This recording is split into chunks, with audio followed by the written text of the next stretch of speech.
Let's talk about sales, getting more deals, and growing your cleaning company. I'm James Harper. Welcome to the Profitable Cleaner Podcast. So this is a unique podcast. I'm just going to start by saying that. For those watching or listening, wherever they are at, this is definitely the most unique podcast I've ever been a part of. But you're going to get a lot of great insight today because I'm actually sitting down with my lovely wife, Alicia. So, babe, welcome, and thank you for joining me today. Thanks.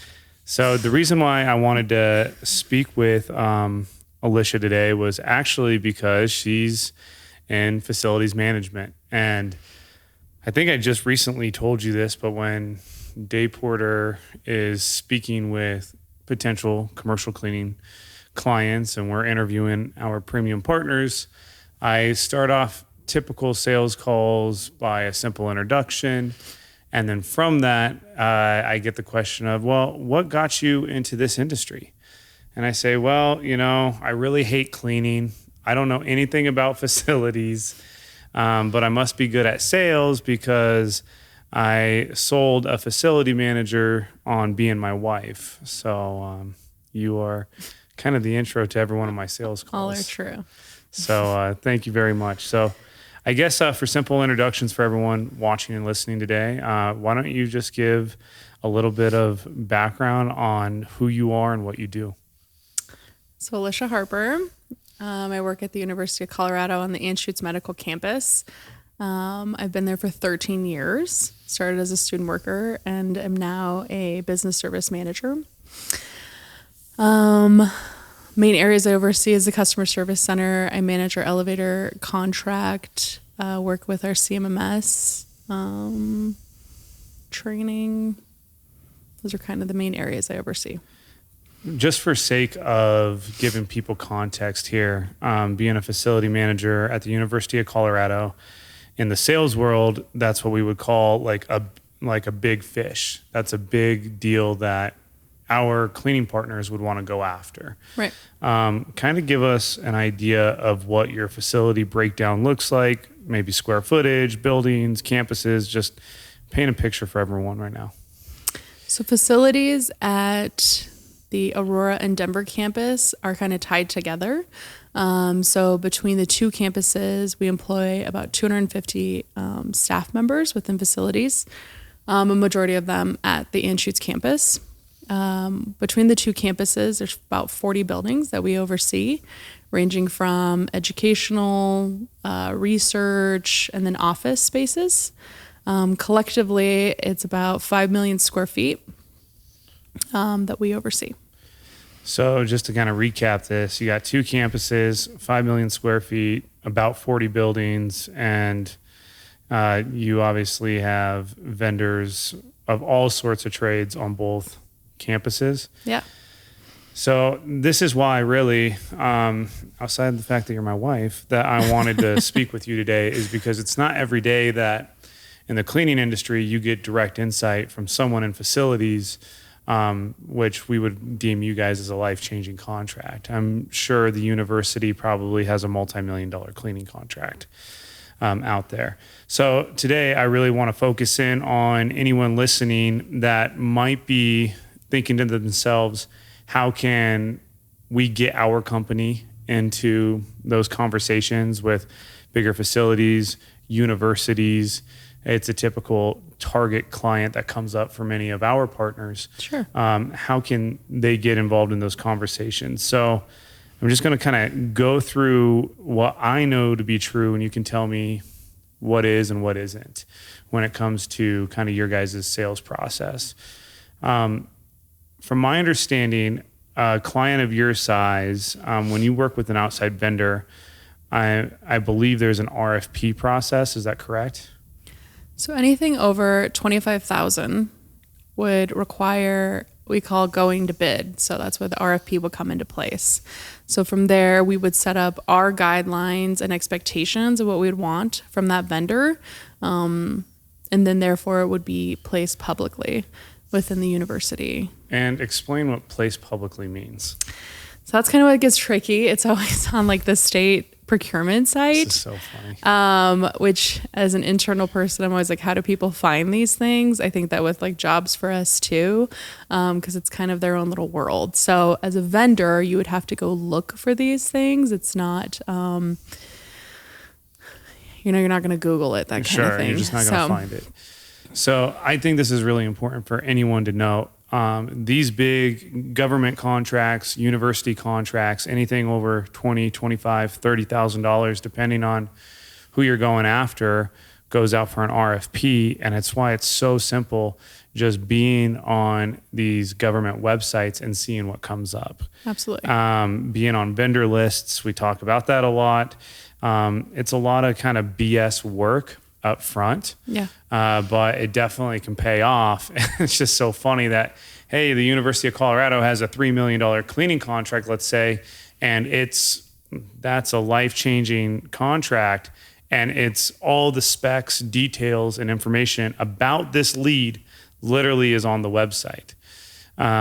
So it's why this type of information is so critical for cleaning companies looking to level up in their sales game.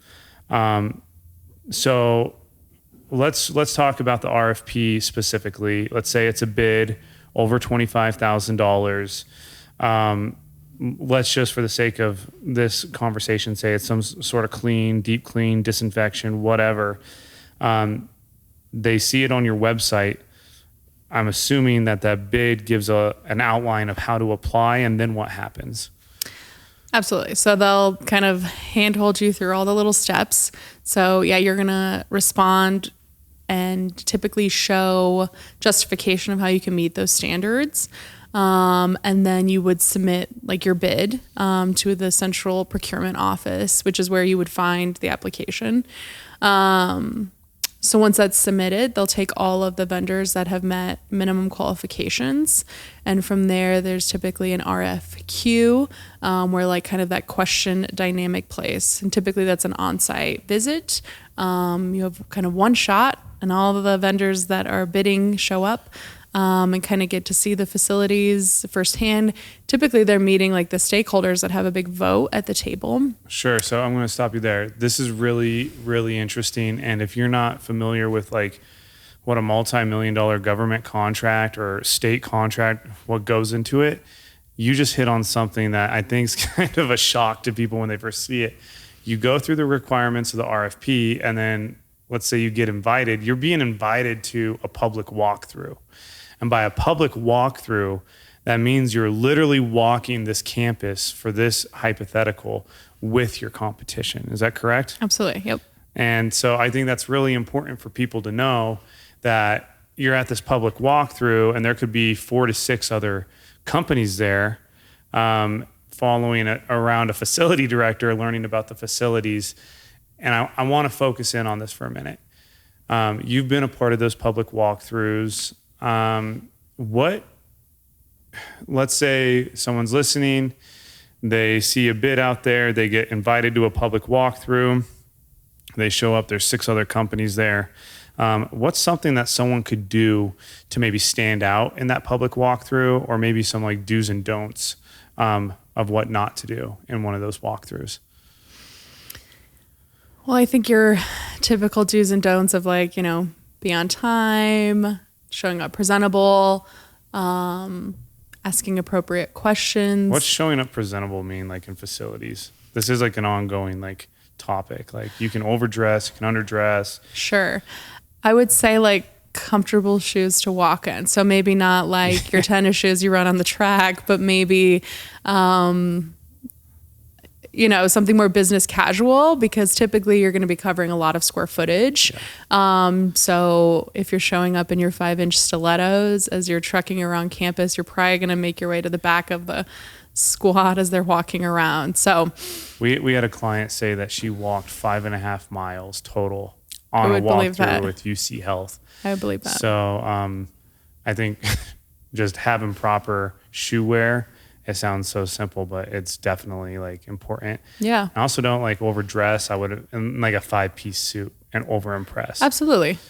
I mean, typically you're meeting facilities people, so they're at the management level, they're probably in like a dress pants and a button-up shirt, and then step down, maybe just a facility uniform and jeans. So somewhere in the middle. And people listening might be like thinking like, why are we talking about this? And I can tell you from hundreds of sales meetings how many times I've shown up overdressed and it's appeared to be intimidating, or I've shown up underdressed and I just felt off. There's always this judgment of like, which appropriate or not, one could argue, but you're looking at them and thinking like, they're too big or they're too small for us, like we're too small of a fish or we're way too big for them. And like, could they really handle it?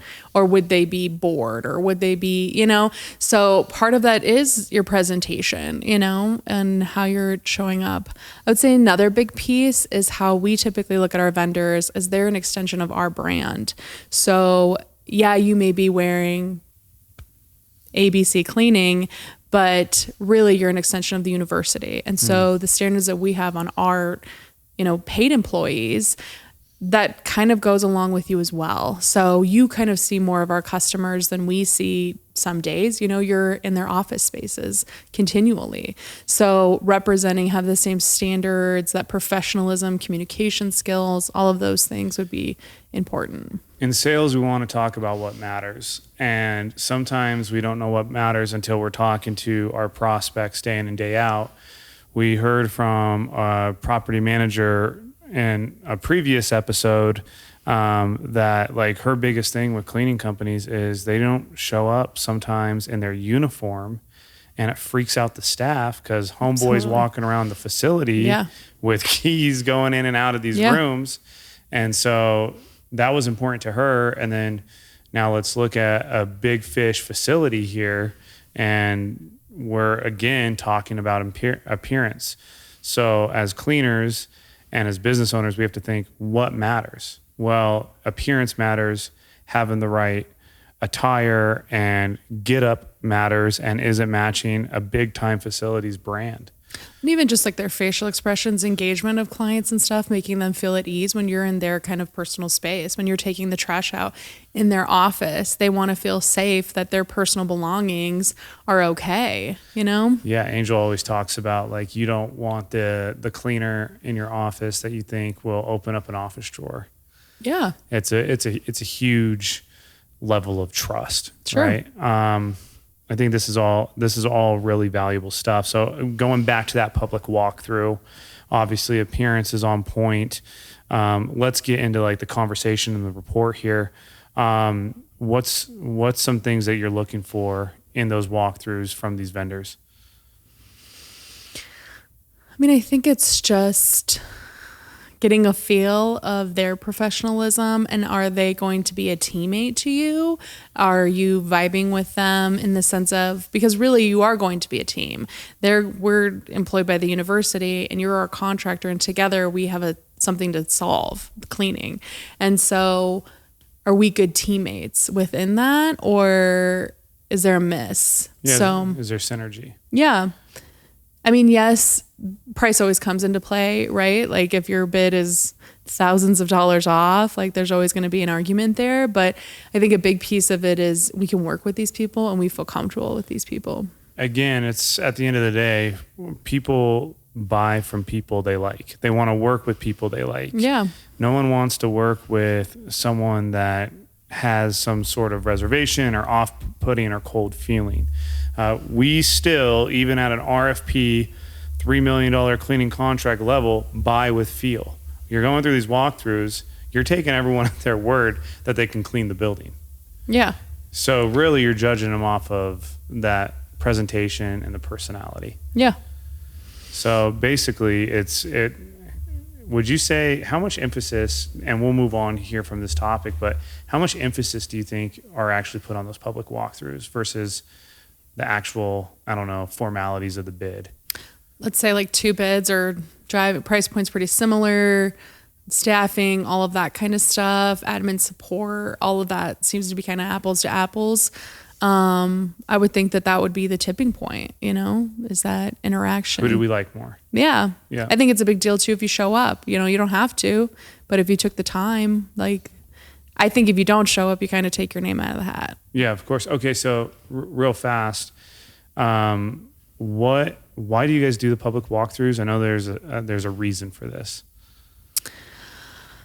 I guess I don't know the technical formality in a sense, but it's just to give you as the bidder an opportunity to see it firsthand and to ask any questions. And within that, the requirement of why it's like a walk, like a group walk, is because you're all hearing the same conversation at the same time. Right. So if I ask a question and the university employee answers it, the other company hears the exact same thing in the exact same context. Versus if I get you on a one-off and you overshare or undershare, you now are not on the same playing field with information.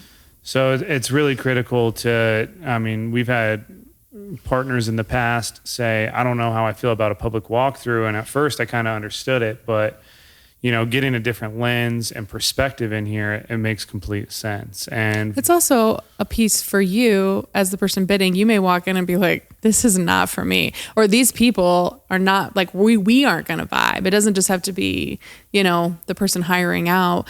And maybe you look at the facilities and you're just like, this isn't a fit. So you get to, have your own vote in the agreement before you're locked into a contract. And start the relationship. I would think okay, maybe it's not you, maybe you don't get the bid, but that facility director or manager you're speaking with might not always be at the university. Sure. So are we keeping them in our network if they make a job move? Or typical contracts at the university that size, like large ones. So typical ones are like 1 year at a time and then they have to renew. Sure. Larger ones can go 3 to 5 years with extension. So even at that, we pick someone in 3 years and they kind of sucked. And I'll tell you, that's happened many a times. And so we were counting down the days until that contract expired. So if it was a good experience and they all of a sudden had that we should have feel, it's not like it's a forever thing out. Sure. That makes a lot of sense. And it's good to know the scope of the contracts and the bids that you're getting into, especially when we start talking about big game hunting, because it always sounds sexy. And what I tell clients sometimes is, listen, the bigger the client, sometimes more money comes more responsibility, more stress, all of it. And I know dealing firsthand with you, that's probably the case. Just kidding.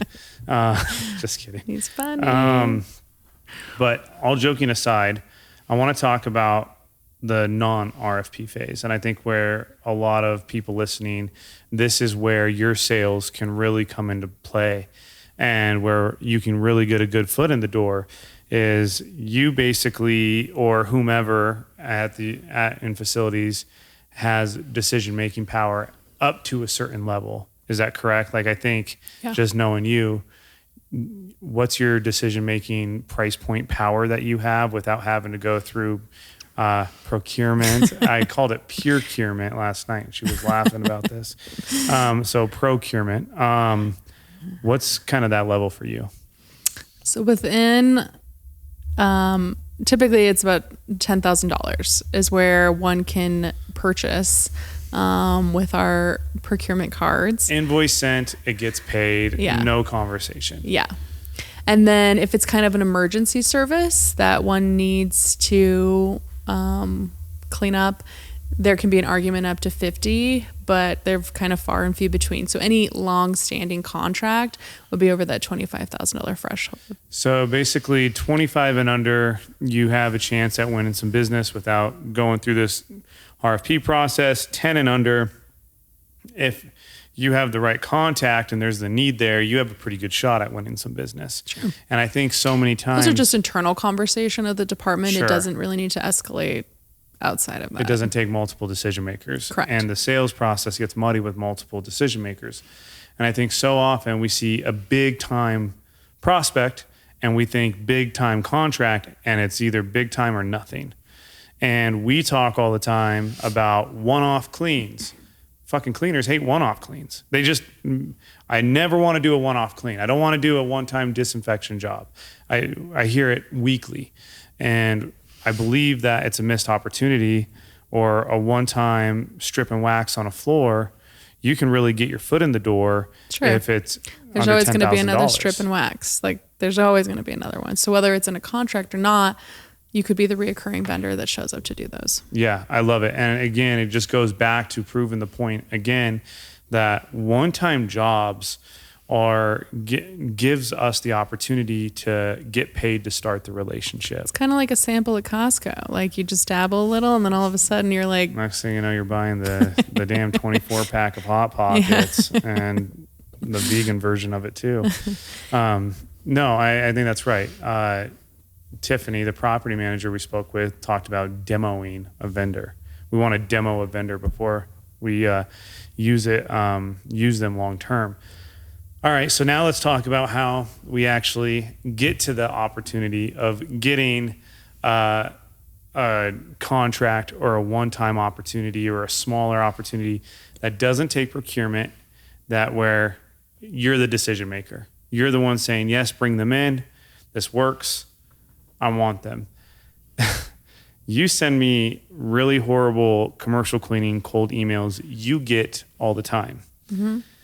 I asked you last night while we were talking about this show if you've ever responded to a cold email, and you said no. And I said, well, this defeats the purpose of my whole entire business. I also said I felt guilty. But I think there's a lot to learn here, and it's not because you can't respond. It's because it's just been very poor outreach. Sure. And you say they follow up every month with the same damn email template. Yeah, identical. You. So again, I think this goes to the importance of knowing who you're reaching out to, personalization, intent, being like that. And I said, well, hey, if I'm a cleaner and I send you a cold email, you don't respond, but next quarter I send you another email, you don't respond, let's say it's a little different. That third quarter I send you a meme and it's like third time's a charm. And hey, by the way, here's a Starbucks gift card. It catches your attention and you're like, yeah, I would respond. So I said, well, shit, what's the one way, if I want to talk to Alicia, how do I get a meeting with you? And your answer is what? I think in facilities, the best way to get them is food, unfortunately. No, that's I don't know if that's a positive or a negative, but food. And so, when I see new vendors, they show up to our supervisor meeting or manager meetings and they bring breakfast burritos or donuts or, whatever, just to get in the room with all these people. And I guess they buy their time with breakfast. Another thing I thought about too was offering a free training on something that they're demoing, a free training. And so kind of leveraging their time, they get people in the room, and then we're always up for training from actually the content creator, Sure. someone that specializes in this. Sure. So if they can give a value of that, even if it's a spot treatment or a wax demo or, a window, whatever, offering a free training for a Really lunch great. and maybe, love that idea. grab Subway or whatever. You don't even have to maybe mirror it with food, but double down if you do. And so, yeah. And in that, you don't even get one, you get probably 10 to 20 in a room, so. I love this idea because if you listen to the Profitable Cleaner podcast at all, you've heard other property managers talk about educational seminars. You hear Angel Sandoval, Day Porter's VP of Sales, talk about you have suspects, you have prospects, and you have buyers. When they're a suspect and they're a prospect, your whole goal is to educate. And you speak to a buyer differently. You're not a buyer. You're just someone that needs to be educated. And here you are talking about doing a training session, and gosh, it's like a no-brainer. Can I come in and show your staff or the management team how we would do a strip and wax on whatever flooring you guys have? I think it's a no-brainer. It's a no risk, high reward situation. Yeah, and you're still just proving value at the end of the day too. And the goal here isn't, hey, $2 to $3 million contract. It's no, $2,000 to $3,000 job. Build the relationship. Know that there's a bid coming up in 6 months. Prepare for that bid. Know what the facility director likes, wear the right shoes, and then kill it at the public walkthrough and then become rich. There you go. I think that's a really good insight. You've managed a lot of outside vendors. I know you deal more with like elevators and other trades, but this process and the communication flow when you're dealing with big game clients, life-changing contracts is all kind of the same. And if you're a cleaner listening to this right now, I really want to take you from small, maybe more minimal mindset when we're thinking jobs, and let's think about contracts that could really turn your business around in 1 quarter, 1 year, and a contract at the University of Colorado could do that. What are some do's and don'ts that you have for the vendors you work with? Like, the do's are pretty simple. Obviously build a relationship with you, but like what does that mean? My favorite vendors are really good communicators in the sense of not just can type a nice email, but they also help keep me organized. So they help remind me of like requirements that I need to check off, annual things, like they kind of help keep my calendar fresh. Accurate invoicing, something that I can trust, that I don't have to fine tooth comb it, and spend hours, as I call that you. So when I'm paying you for the service and then I'm now doubling down on my man hours, that can be very frustrating. So don't create more work for your client. Yeah. I think that's the best way to put it. I'm curious, when you're dealing with like an elevator contract, I mean, we're talking hundreds of thousands of dollars here, I would imagine. Mm-hmm. How are invoices sent to you when it's like $100,000 invoice? PDF. Oh my gosh, guys, let's up our damn game. BetterProposals.io should sponsor this podcast right now. Yeah. Because, I mean, listen, we're asking for 6-figure contracts, guys. PDFs and Excel. I mean, I've seen like Excel invoices that you can like literally edit. Yeah, it's bad when I can click and see the formula and realize you did it wrong. So. Yeah, exactly. So it's like, hey guys, we talk about not being Chuck in a truck and all these, metaphors and analogies we have. It's crazy to me that there's big time facilities that take on this type of work. If we can just come correct and up our professionalism, as crazy as that sounds, it really is a differentiating factor. That's even a multi-million-dollar company itself sending me Excel and PDFs. So, don't give them dayporter.com's information right now. No, I just think it's funny. Angel says, be a damn professional. And that might sound harsh, but it's true. And I think we have to realize when we're talking 6 figures or millions of dollars worth of contracts, you have to be a professional with your sales process, from everything. Set up the training, breakfast burritos, Santiago's, have a nice presentation, have clear communication, outline the scope of work, have a nice proposal. Like, I can tell you though, I deal with all of the invoicing issues and the Excel document issues and all of that in the back end because we have an amazing tech on the front end that we trust. So he's the one on campus every day engaging with our staff. And so he himself, the value that he is an extension of the university as our department is worth kind of that babysitting. Sure. So you put your A players on your A clients. Yeah. Right. I think that's well said too. If you have a multi-location, multi-person day porter job, your best cleaners and best project managers or, site managers better be managing that contract. Yeah. I think that's just, 1 + 1 = 2. Anything else that maybe someone here listening in facility sales, commercial cleaning, should know about approaching a big time prospect like the University of Colorado that you can think of off the top of your head? A lot of our vendor connections come from our professional organizations. So APA, Great point. APPA, and then IFMA, IFMA. And then within each, they have like regional and state chapters and even city chapters. And so part of them, anyone that belongs to them is in facilities. So one is for all facilities management and one is just for universities. But within that, they also have business partners that can join now. And so one is a little more strict as far as like who they will accept, making sure you yourself as the company. Which one is that? Is it APA? APA is a little more strict in the sense of like you kind of have to show your value and be a good company yourself, you know, in good standing type of thing. Because they're giving you access to all of their members, right? So appropriate communications in the sense of we're not going to harass them to like, you know, see them. But Sure. Within this, they have conferences or meet and greets or lunch and learns or you name it, they're there, email blasts all the time.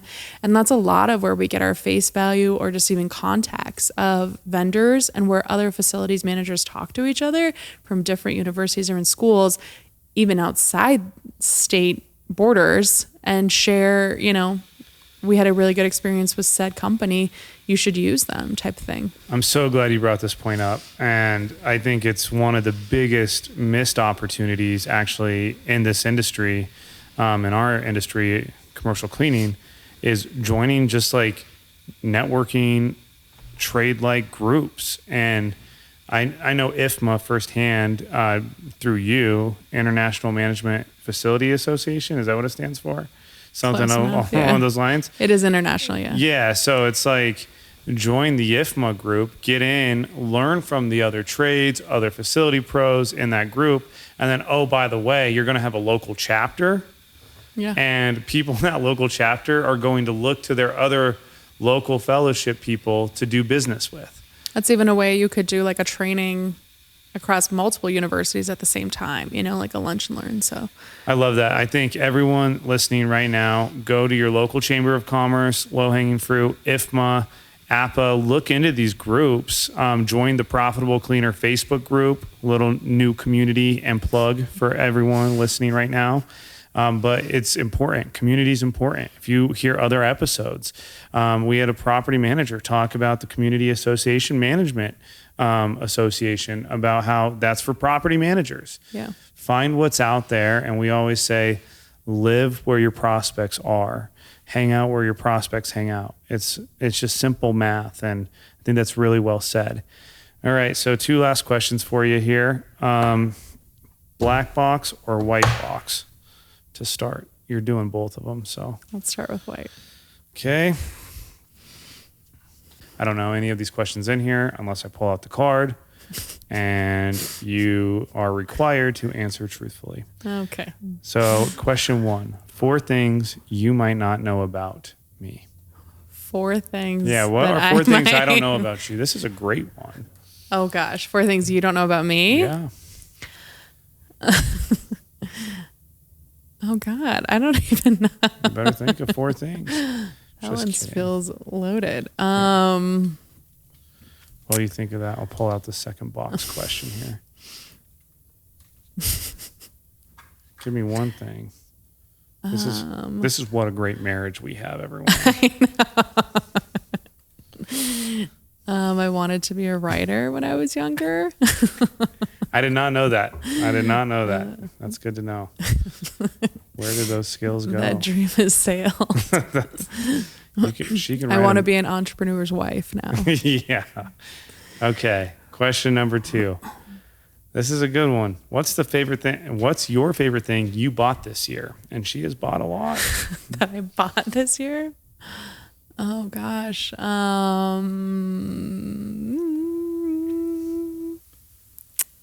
Amazon lives at our house, so she's got a long list to think through now. Oh wow. I mean, I guess our car is probably the one that impacts me on the daily. Bought a car. She needed a new car. Love it was my- 3 years old. We needed a new one. Really skewing the data on this one. I would say our basement. Oh, that's a really good one. I do. Redid the basement. I'm really happy with that purchase. Anyways, you guys don't care about that, but that was a fun little game we like to wrap up every podcast with. Babe, thank you so much for joining me today. I actually really think this is valuable insight for anyone listening that does want to learn more about how to get into life-changing contracts. Seriously, start the conversation with us at dayporter.com. Check out our Facebook group, The Profitable Cleaner Podcast.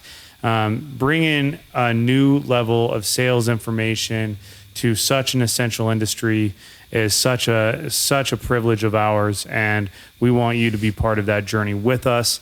And more than anything, I want you to make more money. So, babe, thank you so much for joining me today, and look forward to speaking with you soon. Thanks for having me.